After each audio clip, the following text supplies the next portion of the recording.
हरे कृष्णा। जय माता दी।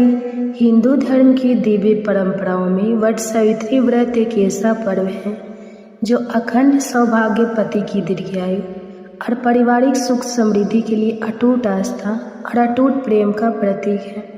हर साल ज्येष्ठ मास की अमावस्या को महिलाएं निर्जल व्रत रखकर वट वृक्ष की पूजा करती हैं और देवी सावित्री के उसी तप और बलिदान को स्मरण करती हैं जिनके संकल्प ने यमराज जैसे मृत्यु के देवता को भी झुका दिया।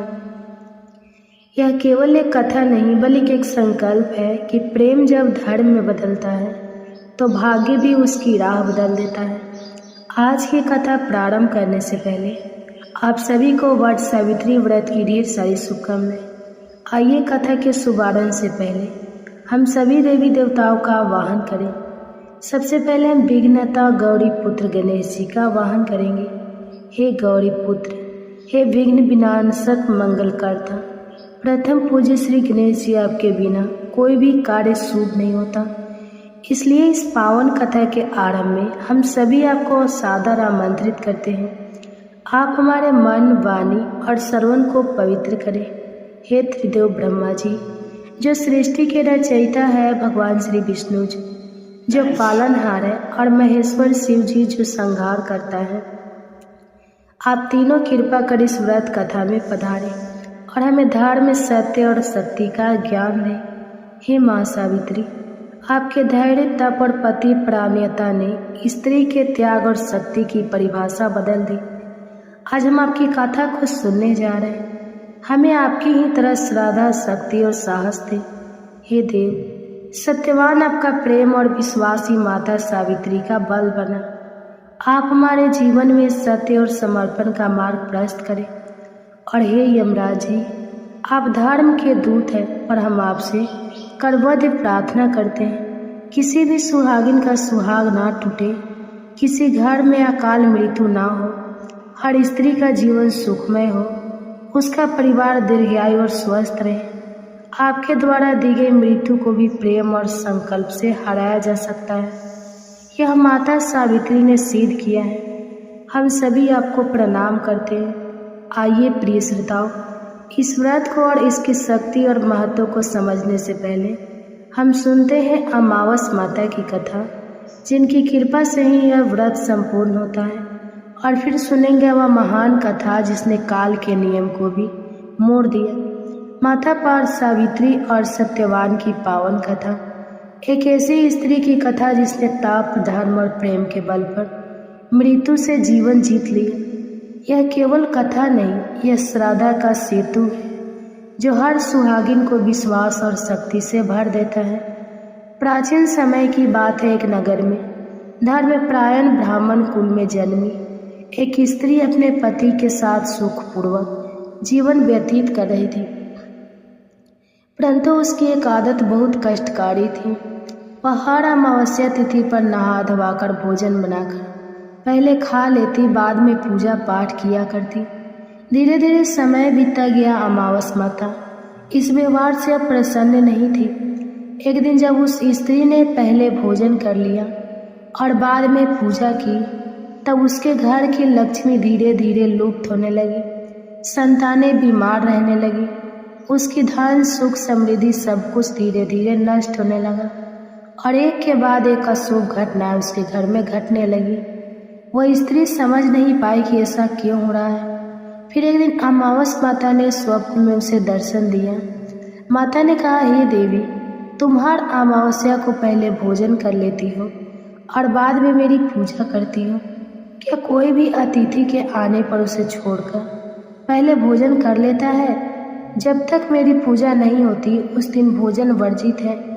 मेरे नियमों का उल्लंघन करने से ही तुम्हारे जीवन में कष्ट आए हैं, और अगर अब तुम प्रायश्चित कर हर अमावस्या को व्रत पूर्वक मेरी पूजा करोगी तो पुनः सब कुछ प्राप्त कर सकोगी। उस स्त्री ने प्रातः काल जागते ही प्रायश्चित किया, पवित्र भावना से व्रत रखा, दिन भर उपवास किया और संध्या को दीप जलाकर अमावस्या माता की पूजा की। धीरे धीरे उसके घर में फिर से सुख, शांति और समृद्धि लौटे। तभी से यह परंपरा बनी कि अमावस्या के दिन श्राद्धा नियम और स्वयं से अमावस्या माता की पूजा की जाए, व्रत रखा जाए और विशेष रूप से वट सावित्री जैसे व्रतों में, क्योंकि यह व्रत अमावस्या को ही रखा जाता है। जो भी स्त्री नियम पूर्वक अमावस्या माता की कथा सुनती है उसे समस्त पुण्य फल प्राप्त होते हैं, उसके पापों का नाश होता है और वह व्रत भी संपूर्ण रूप से सफल हो जाता है। सभी प्रेम से बोलिए अमावस माता की जय।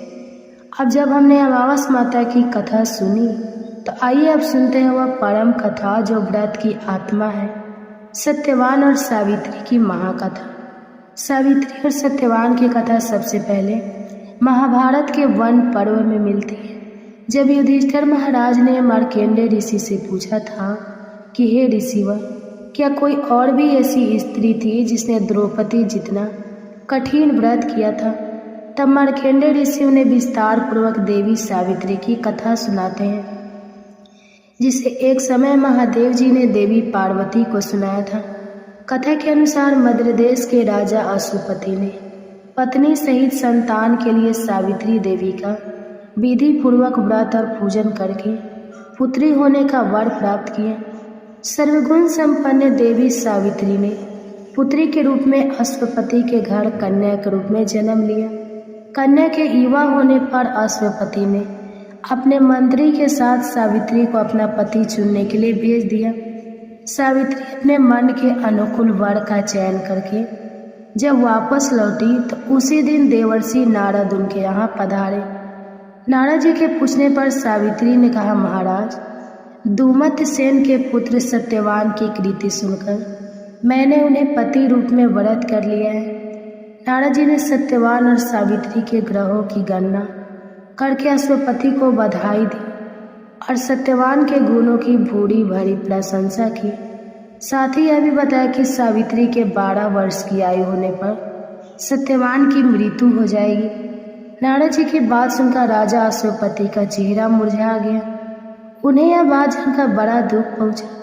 तब उन्होंने अपनी पुत्री सावित्री से किसी अन्य को अपना पति चुनने की सलाह दी, किंतु सावित्री ने उत्तर दिया, पिताजी, आर्य कन्या होने के नाते जब मैं सत्यवान का वरण कर चुकी हूँ तो अब वह चाहे अल्पायु हो या दीर्घायु, मैं किसी अन्य को अपने हृदय में स्थान नहीं दे सकती। देवी सावित्री ने नारद जी से सत्यवान की मृत्यु का समय ज्ञात कर लिया। कुछ समय के बाद सत्यवान और सावित्री का विवाह हो गया।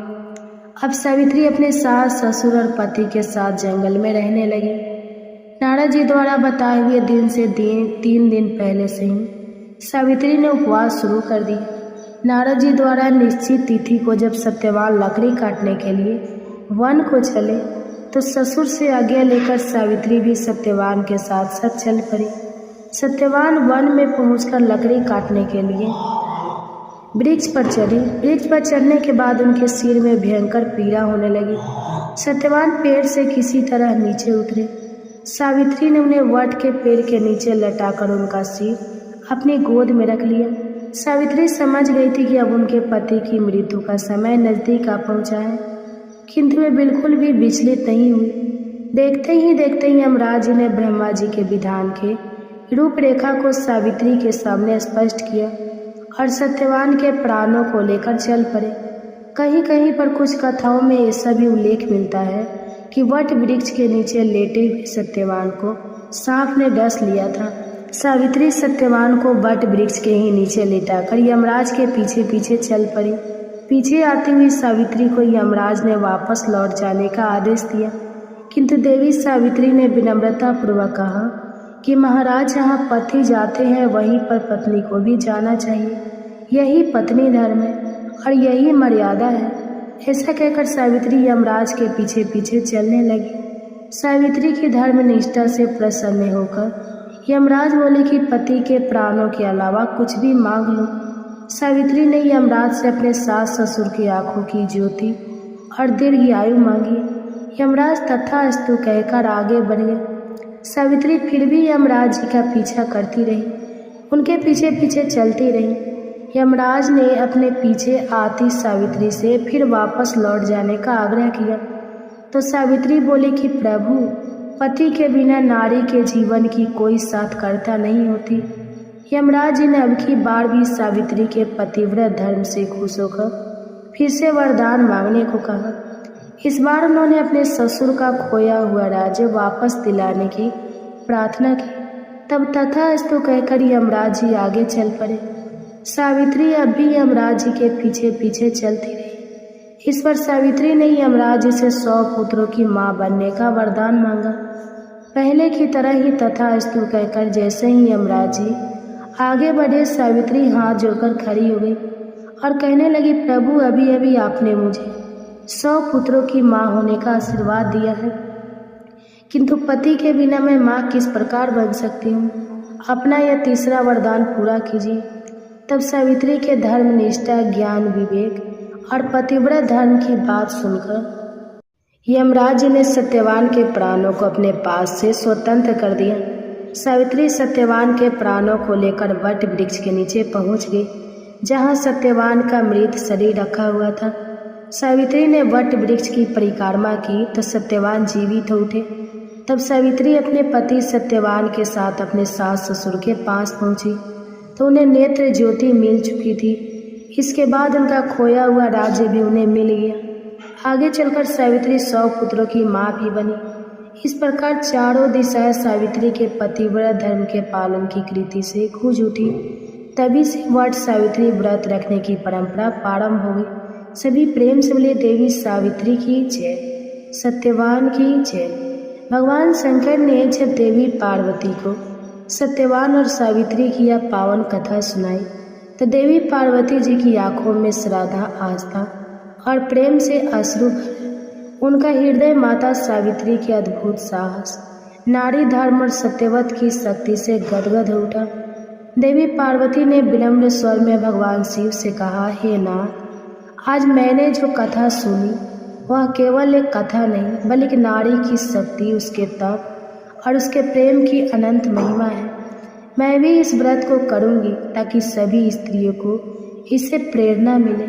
तब शिव जी ने प्रसन्न होकर कहा, हे पार्वती, जो भी स्त्री वट सावित्री व्रत की इस कथा का श्रवण करती है, सावित्री की तरह व्रत रखती है, वट वृक्ष की परिक्रमा करती है, वह अपने पति के जीवन में यम को भी जीत सकती है।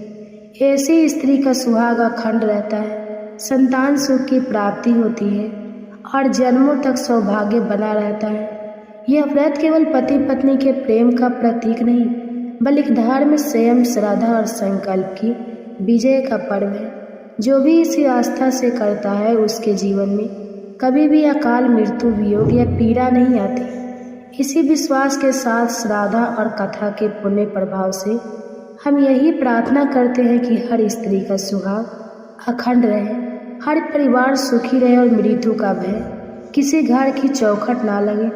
माता सावित्री की कृपा से हर किसी की मनोकामना पूर्ण हो, यही इस कथा का सार है।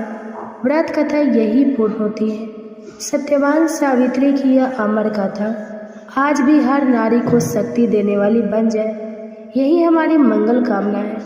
प्रेम से बोलिए, सावित्री मैया की जय, सत्यवान सावित्री जी की जय। आप सभी अखंड सौभाग्यवती भव। वट सावित्री व्रत के नियमों का पालन एक दिन पहले से प्रारंभ हो जाता है। कुछ जगह पर ज्येष्ठ अमावस्या के दिन यह व्रत रखा जाता है तो कुछ जगह पर ज्येष्ठ पूर्णिमा के दिन भी इस व्रत को रखते हैं। जिस दिन भी आप व्रत रखें उसे एक दिन पहले सिर से स्नान करें, क्योंकि अमावस्या तिथि पर महिलाओं को सिर से स्नान करना वर्जित बताया गया है। और एक दिन पहले स्नान करने के बाद आपको केवल सात्विक भोजन करना चाहिए, लहसुन प्याज का भोजन नहीं करना चाहिए। और क्योंकि इस व्रत को अधिकतर महिलाएं निर्जला रखती हैं, जिनकी सामर्थ्य निर्जला रहने की ना हो वे पूजा करने तक निर्जल रहकर संकल्प ले सकती है। और जो महिलाएं इस व्रत में पूरी तरह निर्जल रहती हैं उन्हें एक दिन पहले भरपूर मात्रा में पानी की लिक्विड चीज़ों का सेवन करना चाहिए और इस प्रकार मन में धारणा करनी चाहिए कि अगले दिन आप श्रद्धापूर्वक वट सावित्री व्रत रखेंगे। फिर वट सावित्री व्रत के दिन सुबह ब्रह्मा मुहूर्त में उठ जाए, स्नान करें, साफ स्वच्छ वस्त्र धारण करें और 16 श्रृंगार करें। एक दिन पहले मेहंदी आदि अवश्य लगा लें। पूजन सामग्री भी एक दिन पहले एकत्रित करके रख लें। अगर आपके आसपास वट वृक्ष ना हो तो एक दिन पहले ही आसपास किसी नर्सरी से या किसी से भी वट वृक्ष का पौधा लाकर गमले में रोपकर अगले दिन यानी वट सावित्री व्रत के दिन पूजा कर सकते हैं। अब घर के मंदिर में दीप प्रज्वलित करें, हाथ में जल लेकर संकल्प लें और इस प्रकार संकल्प लें कि मैं फल फूल जल अक्षत और श्राद्ध सहित आज वट सावित्री व्रत कर रही हूँ, जिससे मेरे पति का जीवन दीर्घायु हो, अखंड सौभाग्य की मुझे प्राप्ति हो और मेरा परिवार सदा सुखी रहे।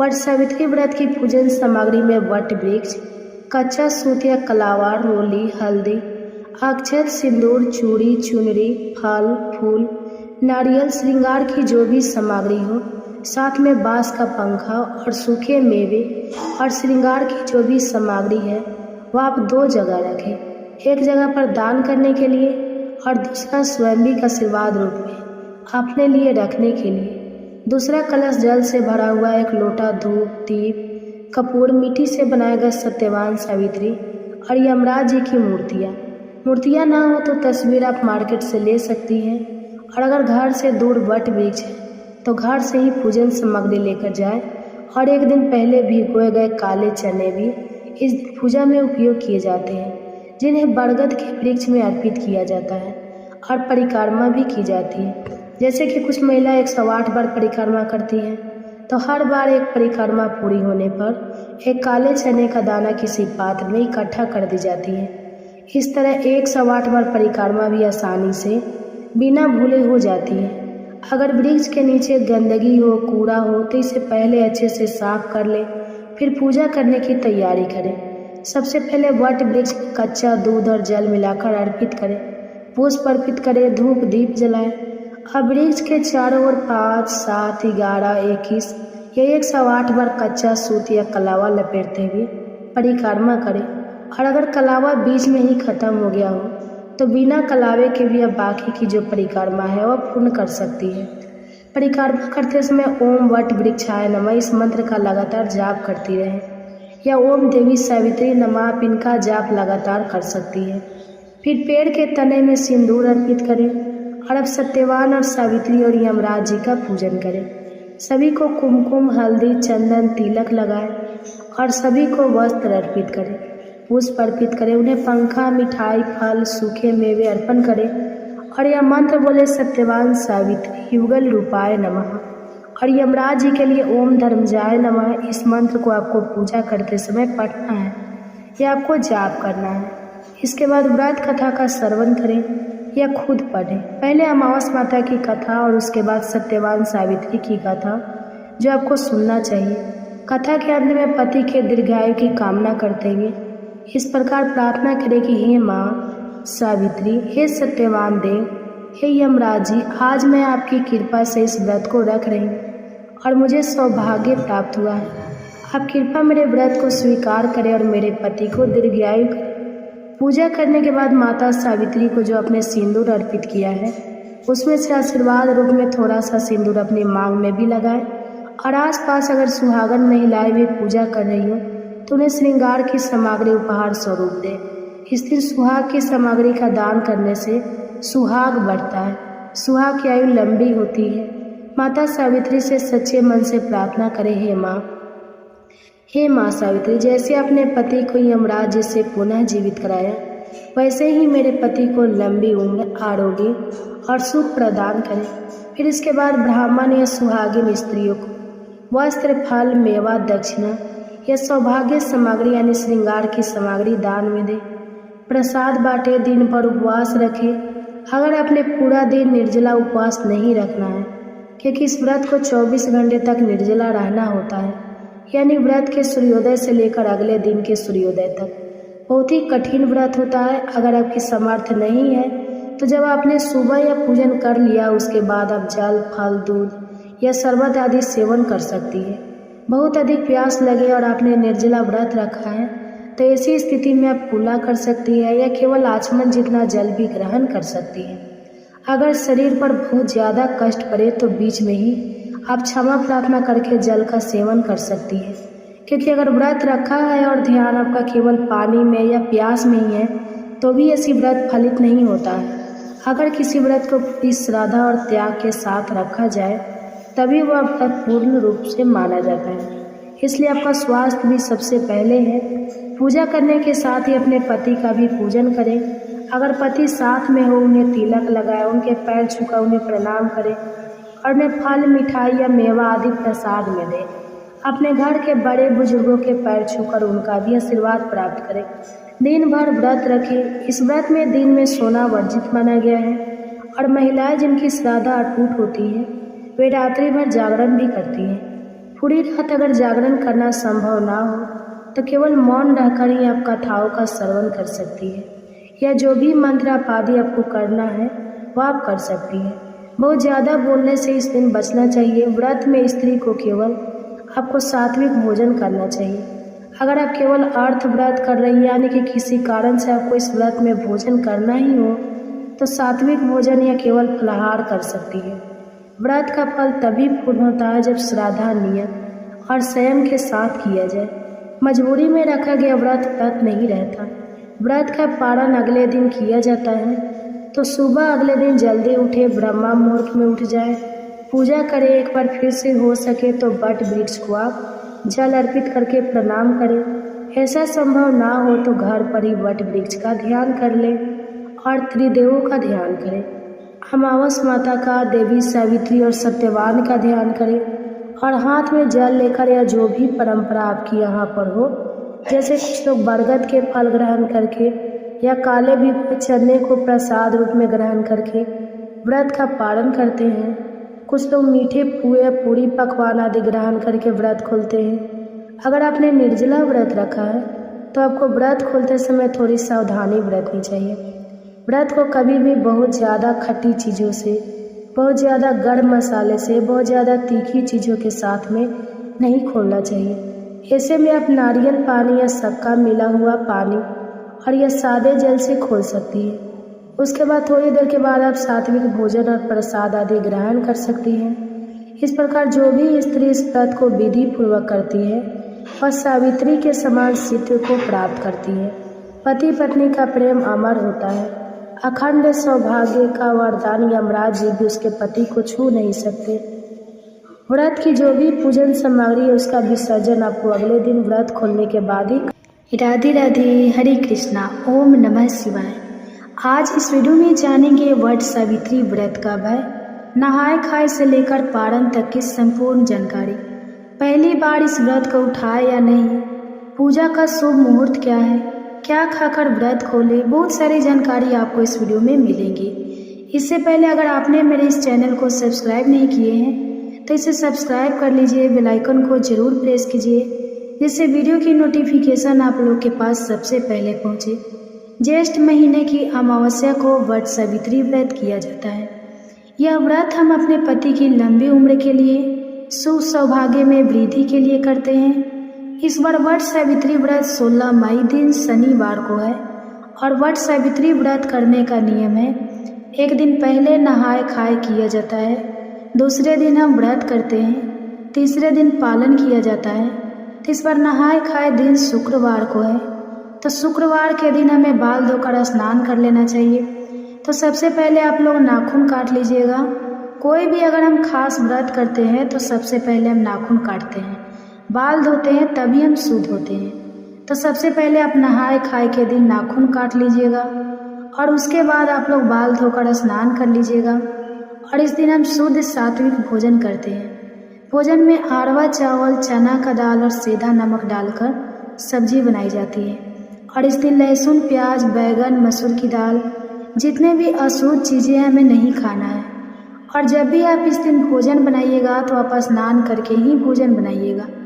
आपका चूल्हा भी साफ स्वच्छ होना चाहिए और किचन भी अच्छे से साफ कर लीजिएगा। उसके बाद ही आप भोजन बनाइएगा। नहाए खाए के दिन ही आप लोग मेहंदी लगा लीजिएगा, क्योंकि वट सावित्री के दिन हमारे पास टाइम नहीं रहता है। और एक दिन अगर हम पहले मेहंदी लगाते हैं तो जो मेहंदी है उसका कलर भी अच्छा आता है।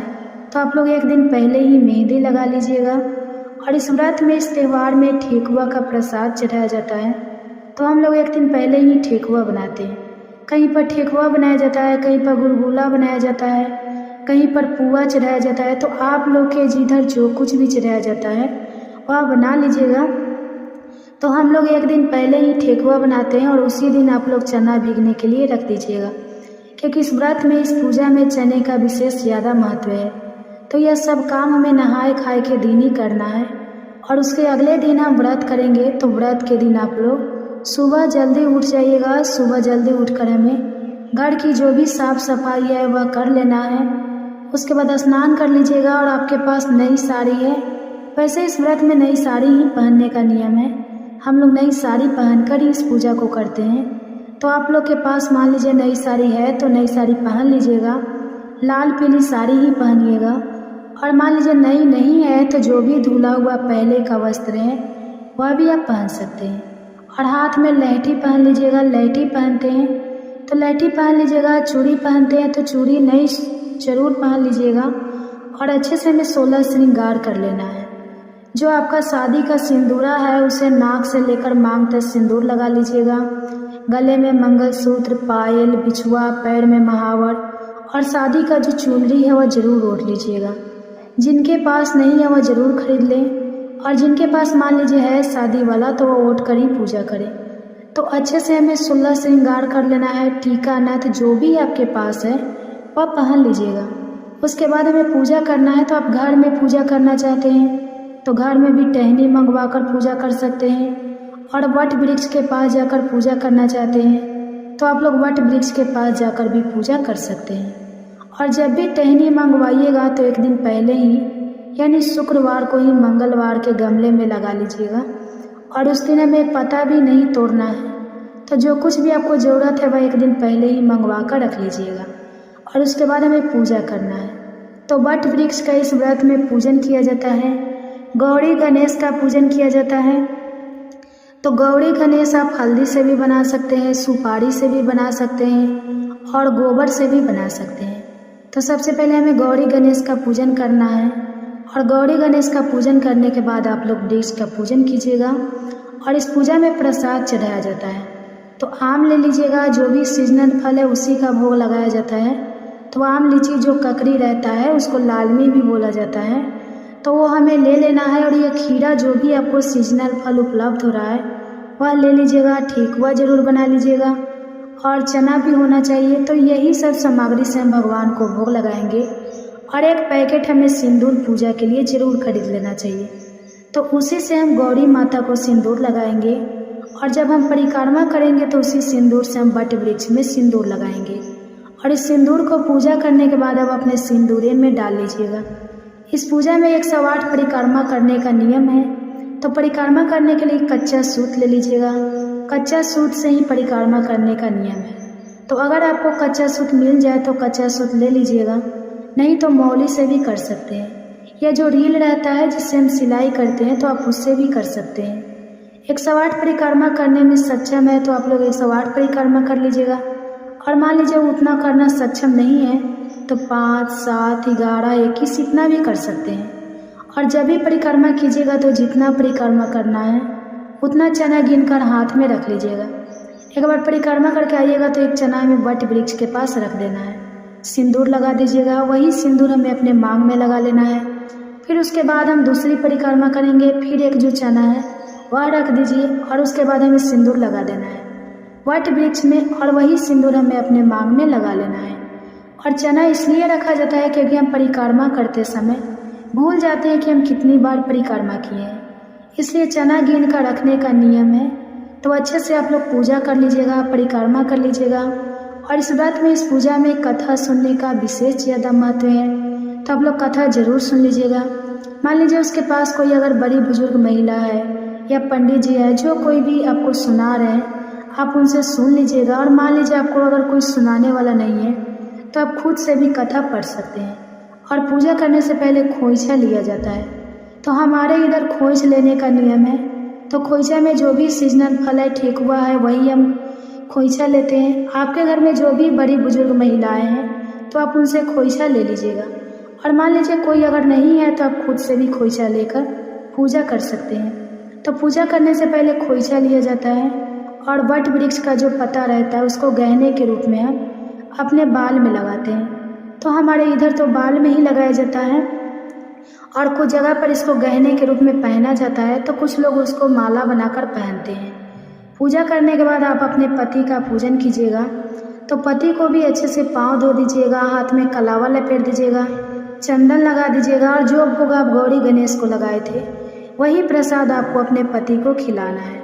जो वट वृक्ष के पास हम भोग लगाए थे वह आप लोग नहीं उठाइएगा, वहीं पर छोड़ दीजिएगा। और जो गौरी गणेश को प्रसाद चढ़ाए थे वही प्रसाद उठाकर हम अपने पति को देंगे, बच्चे को देंगे। तो अच्छे से पति पूजन कर लेना है। बांस के पंखे से हवा किया जाता है और इस व्रत में दान का विशेष महत्व होता है। तो बांस का पंखा दान करने का नियम है। तो आप लोग 2 पंखा ले लीजिएगा, एक से हम अपने पति को हवा करेंगे और एक दान किया जाता है। और सुहाग की सामग्री भी दान की जाती है। तो सुहाग की सामग्री में सिंदूर, बिंदी, महावर, चूड़ी, नेल पॉलिश, साड़ी, ब्लाउज के पीस, जो कुछ भी आप दान करना चाहते हैं वह दान कर सकते हैं। और अपने लिए भी हमें कुछ ना कुछ सामग्री जरूर चढ़ाना चाहिए। तो आप वस्त्र रखे हुए हैं तो वस्त्र भी अपने लिए चढ़ा सकते हैं, साड़ी भी चढ़ा सकते हैं, सूट भी चढ़ा सकते हैं। और श्रृंगार में जो कुछ भी आप चढ़ाना चाहते हैं जरूर चढ़ाइएगा। और मान लीजिए अपने लिए 16 श्रृंगार की सामग्री अगर नहीं भी चढ़ा पा रहे हैं तो कम से कम सिंदूर, बिंदी और 1 डिब्बा चूड़ी या लहठी जरूर चढ़ा लीजिएगा। और जब पति पूजन कर लीजिएगा, पति पूजन करने के बाद जो हम खोइछा लेते हैं वही खोइछा का प्रसाद सबसे पहले हम खाते हैं। सबसे पहले आप लोग जो खोइछा लिए थे वही फल या जो कुछ भी आपके पास है वो अपने मुख में डाल लीजिएगा। उसके बाद आप चाय, जूस, शरबत ले सकते हैं। इस व्रत में मीठा भोजन किया जाता है। तो आप लोग शाम में सूर्यास्त होने से पहले ही मीठा भोजन कर लीजिएगा।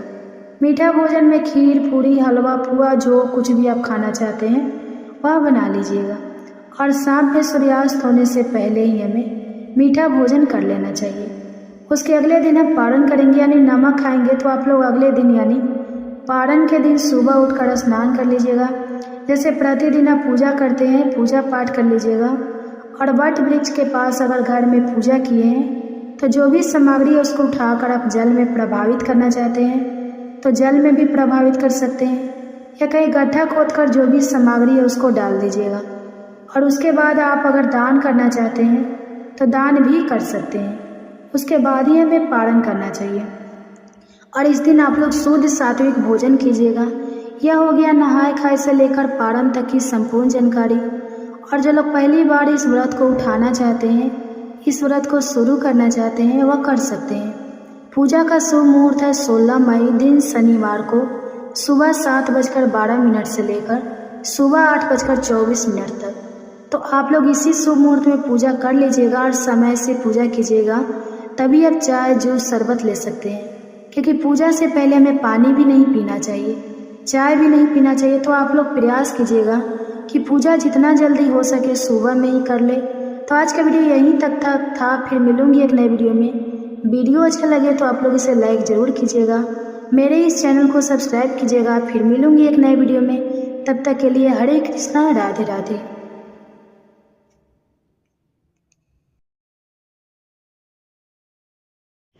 राधे राधे, हरे कृष्णा, ओम नमः शिवाय। आज इस वीडियो में जानेंगे वट सावित्री व्रत का भय, नहाए खाए से लेकर पारण तक की संपूर्ण जानकारी। पहली बार इस व्रत को उठाए या नहीं, पूजा का शुभ मुहूर्त क्या है, क्या खाकर व्रत खोले, बहुत सारी जानकारी आपको इस वीडियो में मिलेंगी। इससे पहले अगर आपने मेरे इस चैनल को सब्सक्राइब नहीं किए हैं तो इसे सब्सक्राइब कर लीजिए, बेल आइकन को जरूर प्रेस कीजिए जिससे वीडियो की नोटिफिकेशन आप लोग के पास सबसे पहले पहुंचे।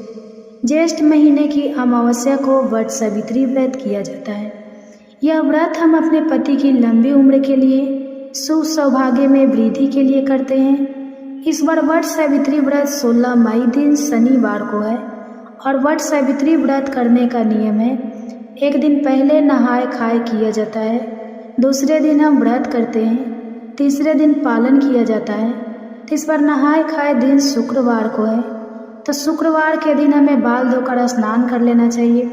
तो सबसे पहले आप लोग नाखून काट लीजिएगा। कोई भी अगर हम खास व्रत करते हैं तो सबसे पहले हम नाखून काटते हैं, बाल धोते हैं, तभी हम शुद्ध होते हैं। तो सबसे पहले आप नहाए खाए के दिन नाखून काट लीजिएगा और उसके बाद आप लोग बाल धोकर स्नान कर लीजिएगा। और इस दिन हम शुद्ध सात्विक भोजन करते हैं। भोजन में अरवा चावल, चना का दाल और सेंधा नमक डालकर सब्जी बनाई जाती है। और इस दिन लहसुन, प्याज, बैगन, मसूर की दाल, जितने भी अशुद्ध चीज़ें हैं हमें नहीं खाना है। और जब भी आप इस दिन भोजन बनाइएगा तो आप स्नान करके ही भोजन बनाइएगा। आपका चूल्हा भी साफ स्वच्छ होना चाहिए और किचन भी अच्छे से साफ कर लीजिएगा। उसके बाद ही आप भोजन बनाइएगा। नहाए खाए के दिन ही आप लोग मेहंदी लगा लीजिएगा, क्योंकि वट सावित्री के दिन हमारे पास टाइम नहीं रहता है। और एक दिन अगर हम पहले मेहंदी लगाते हैं तो जो मेहंदी है उसका कलर भी अच्छा आता है। तो आप लोग एक दिन पहले ही मेहंदी लगा लीजिएगा। और इस व्रत में, इस त्यौहार में ठेकुआ का प्रसाद चढ़ाया जाता है। तो हम लोग एक दिन पहले ही ठेकुआ बनाते हैं। कहीं पर ठेकुआ बनाया जाता है, कहीं पर गुलगुला बनाया जाता है, कहीं पर पुआ चढ़ाया जाता है। तो आप लोग के जिधर जो कुछ भी चढ़ाया जाता है वह बना लीजिएगा। तो हम लोग एक दिन पहले ही ठेकुआ बनाते हैं और उसी दिन आप लोग चना भीगने के लिए रख दीजिएगा, क्योंकि इस व्रत में, इस पूजा में चने का विशेष ज़्यादा महत्व है। तो यह सब काम हमें नहाए खाए के दिन ही करना है।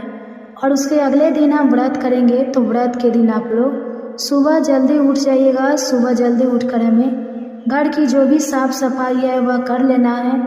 उसके बाद स्नान कर लीजिएगा। और आपके पास नई साड़ी है, वैसे इस व्रत में नई साड़ी ही पहनने का नियम है। हम लोग नई साड़ी पहनकर ही इस पूजा को करते हैं। तो आप लोग के पास मान लीजिए नई साड़ी है तो नई साड़ी पहन लीजिएगा। लाल पीली साड़ी ही पहनिएगा। और मान लीजिए नई नहीं है तो जो भी धुला हुआ पहले का वस्त्र है वह भी आप पहन सकते हैं। और हाथ में लहठी पहन लीजिएगा। लहठी पहनते हैं तो लहठी पहन लीजिएगा। चूड़ी पहनते हैं तो चूड़ी नई जरूर पहन लीजिएगा। और अच्छे से हमें 16 श्रृंगार कर लेना है। जो आपका शादी का सिंदूरा है उसे नाक से लेकर मांग तक सिंदूर लगा लीजिएगा। गले में मंगलसूत्र, पायल, बिछुआ, पैर में महावर और शादी का जो चुनरी है वह जरूर ओढ़ लीजिएगा। जिनके पास नहीं है वह जरूर खरीद लें। और जिनके पास मान लीजिए है शादी वाला तो वह ओढ़ कर ही पूजा करें। तो अच्छे से हमें 16 श्रृंगार कर लेना है। टीका, नथ जो भी आपके पास है वह पहन लीजिएगा। उसके बाद हमें पूजा करना है। तो आप घर में पूजा करना चाहते हैं तो घर में भी टहनी मंगवा कर पूजा कर सकते हैं। और वट वृक्ष के पास जाकर पूजा करना चाहते हैं तो आप लोग वट वृक्ष के पास जाकर भी पूजा कर सकते हैं। और जब भी टहनी मंगवाइएगा तो एक दिन पहले ही, यानी शुक्रवार को ही, मंगलवार के गमले में लगा लीजिएगा। और उस दिन हमें पता भी नहीं तोड़ना है। तो जो कुछ भी आपको ज़रूरत है वह एक दिन पहले ही मंगवा कर रख लीजिएगा। और उसके बाद हमें पूजा करना है। तो वट वृक्ष का इस व्रत में पूजन किया जाता है। गौरी गणेश का पूजन किया जाता है। तो गौरी गणेश आप हल्दी से भी बना सकते हैं, सुपारी से भी बना सकते हैं और गोबर से भी बना सकते हैं। तो सबसे पहले हमें गौरी गणेश का पूजन करना है। और गौरी गणेश का पूजन करने के बाद आप लोग वृक्ष का पूजन कीजिएगा। और इस पूजा में प्रसाद चढ़ाया जाता है। तो आम ले लीजिएगा। जो भी सीजनल फल है उसी का भोग लगाया जाता है। तो आम, लीची जो ककड़ी रहता है उसको लालमी भी बोला जाता है, तो वो हमें ले लेना है। और ये खीरा, जो भी आपको सीजनल फल उपलब्ध हो रहा है वह ले लीजिएगा। ठेकुआ जरूर बना लीजिएगा और चना भी होना चाहिए। तो यही सब सामग्री से हम भगवान को भोग लगाएंगे। और एक पैकेट हमें सिंदूर पूजा के लिए ज़रूर खरीद लेना चाहिए। तो उसी से हम गौरी माता को सिंदूर लगाएंगे। और जब हम परिक्रमा करेंगे तो उसी सिंदूर से हम वट वृक्ष में सिंदूर लगाएंगे। और इस सिंदूर को पूजा करने के बाद आप अपने सिंदूरे में डाल लीजिएगा। इस पूजा में 108 परिक्रमा करने का नियम है। तो परिक्रमा करने के लिए कच्चा सूत ले लीजिएगा। कच्चा सूत से ही परिक्रमा करने का नियम है। तो अगर आपको कच्चा सूत मिल जाए तो कच्चा सूत ले लीजिएगा, नहीं तो मौली से भी कर सकते हैं। या जो रील रहता है जिससे हम सिलाई करते हैं तो आप उससे भी कर सकते हैं। 108 परिक्रमा करने में सक्षम है तो आप लोग 108 परिक्रमा कर लीजिएगा। और मान लीजिए उतना करना सक्षम नहीं है तो 5, 7, 11, 21 इतना भी कर सकते हैं। और जब भी परिक्रमा कीजिएगा तो जितना परिक्रमा करना है उतना चना गिनकर हाथ में रख लीजिएगा। एक बार परिक्रमा करके आइएगा तो एक चना हमें वट वृक्ष के पास रख देना है। सिंदूर लगा दीजिएगा। वही सिंदूर हमें अपने मांग में लगा लेना है। फिर उसके बाद हम दूसरी परिक्रमा करेंगे। फिर एक जो चना है वह रख दीजिए और उसके बाद हमें सिंदूर लगा देना है। वट वृक्ष में, और वही सिंदूर हमें अपने मांग में लगा लेना है। और चना इसलिए रखा जाता है क्योंकि हम परिक्रमा करते समय भूल जाते हैं कि हम कितनी बार परिक्रमा किए हैं, इसलिए चना गिन कर रखने का नियम है। तो अच्छे से आप लोग पूजा कर लीजिएगा, परिक्रमा कर लीजिएगा। और इस व्रत में, इस पूजा में कथा सुनने का विशेष ज़्यादा महत्व है, तो आप लोग कथा जरूर सुन लीजिएगा। मान लीजिए उसके पास कोई अगर बड़ी बुजुर्ग महिला है या पंडित जी है, जो कोई भी आपको सुना रहे हैं, आप उनसे सुन लीजिएगा। और मान लीजिए आपको अगर कोई सुनाने वाला नहीं है तो आप खुद से भी कथा पढ़ सकते हैं। और पूजा करने से पहले खोइछा लिया जाता है। तो हमारे इधर खोइछ लेने का नियम है, तो खोइछा में जो भी सीजनल फल है, ठेकुआ है, वही हम खोइछा लेते हैं। आपके घर में जो भी बड़ी बुजुर्ग महिलाएं हैं तो आप उनसे खोइछा ले लीजिएगा। और मान लीजिए कोई अगर नहीं है तो आप खुद से भी खोइछा लेकर पूजा कर सकते हैं। तो पूजा करने से पहले खोइछा लिया जाता है, और वट वृक्ष का जो पत्ता रहता है उसको गहने के रूप में हम अपने बाल में लगाते हैं। तो हमारे इधर तो बाल में ही लगाया जाता है, और कुछ जगह पर इसको गहने के रूप में पहना जाता है, तो कुछ लोग उसको माला बनाकर पहनते हैं। पूजा करने के बाद आप अपने पति का पूजन कीजिएगा। तो पति को भी अच्छे से पाँव धो दीजिएगा, हाथ में कलावा लपेट दीजिएगा, चंदन लगा दीजिएगा। और जो भोग आप गौरी गणेश को लगाए थे वही प्रसाद आपको अपने पति को खिलाना है। जो वट वृक्ष के पास हम भोग लगाए थे वह आप लोग नहीं उठाइएगा, वहीं पर छोड़ दीजिएगा। और जो गौरी गणेश को प्रसाद चढ़ाए थे वही प्रसाद उठाकर हम अपने पति को देंगे, बच्चे को देंगे। तो अच्छे से पति पूजन कर लेना है। बांस के पंखे से हवा किया जाता है, और इस व्रत में दान का विशेष महत्व होता है। तो बांस का पंखा दान करने का नियम है। तो आप लोग 2 पंखा ले लीजिएगा, एक से हम अपने पति को हवा करेंगे और एक दान किया जाता है। और सुहाग की सामग्री भी दान की जाती है। तो सुहाग की सामग्री में सिंदूर, बिंदी, महावर, चूड़ी, नेल पॉलिश, साड़ी, ब्लाउज का पीस, जो कुछ भी आप दान करना चाहते हैं वह दान कर सकते हैं। और अपने लिए भी हमें कुछ ना कुछ सामग्री जरूर चढ़ाना चाहिए। तो आप वस्त्र रखे हुए हैं तो वस्त्र भी अपने लिए चढ़ा सकते हैं, साड़ी भी चढ़ा सकते हैं, सूट भी चढ़ा सकते हैं। और श्रृंगार में जो कुछ भी आप चढ़ाना चाहते हैं जरूर चढ़ाइएगा। और मान लीजिए अपने लिए 16 श्रृंगार की सामग्री अगर नहीं भी चढ़ा पा रहे हैं तो कम से कम सिंदूर, बिंदी और 1 डिब्बा चूड़ी या लहठी जरूर चढ़ा लीजिएगा।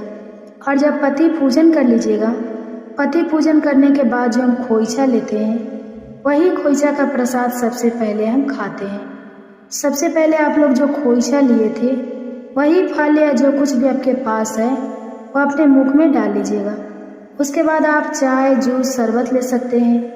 इस व्रत में मीठा भोजन किया जाता है, तो आप लोग शाम में सूर्यास्त होने से पहले ही मीठा भोजन कर लीजिएगा। मीठा भोजन में खीर, पूरी, हलवा, पुआ, जो कुछ भी आप खाना चाहते हैं वह बना लीजिएगा। और शाम में सूर्यास्त होने से पहले ही हमें मीठा भोजन कर लेना चाहिए। उसके अगले दिन हम पारण करेंगे, यानी नमक खाएंगे। तो आप लोग अगले दिन यानी पारण के दिन सुबह उठकर स्नान कर लीजिएगा। जैसे प्रतिदिन आप पूजा करते हैं, पूजा पाठ कर लीजिएगा। और वट वृक्ष के पास अगर घर में पूजा किए हैं तो जो भी सामग्री है उसको उठाकर आप जल में प्रभावित करना चाहते हैं तो जल में भी प्रभावित कर सकते हैं, या कहीं गड्ढा खोदकर जो भी सामग्री है उसको डाल दीजिएगा। और उसके बाद आप अगर दान करना चाहते हैं तो दान भी कर सकते हैं। उसके बाद ही हमें पारण करना चाहिए।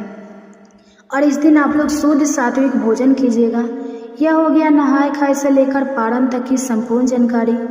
और जो लोग पहली बार इस व्रत को उठाना चाहते हैं, इस व्रत को शुरू करना चाहते हैं, वह कर सकते हैं।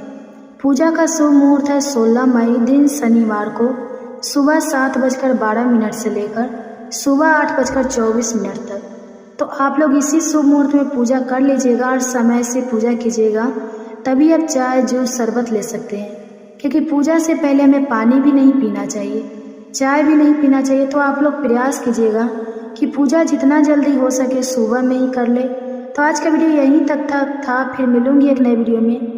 वीडियो अच्छा लगे तो आप लोग इसे लाइक ज़रूर कीजिएगा, मेरे इस चैनल को सब्सक्राइब कीजिएगा। फिर मिलूंगी एक नए वीडियो में। तब तक के लिए हरे कृष्णा, राधे राधे।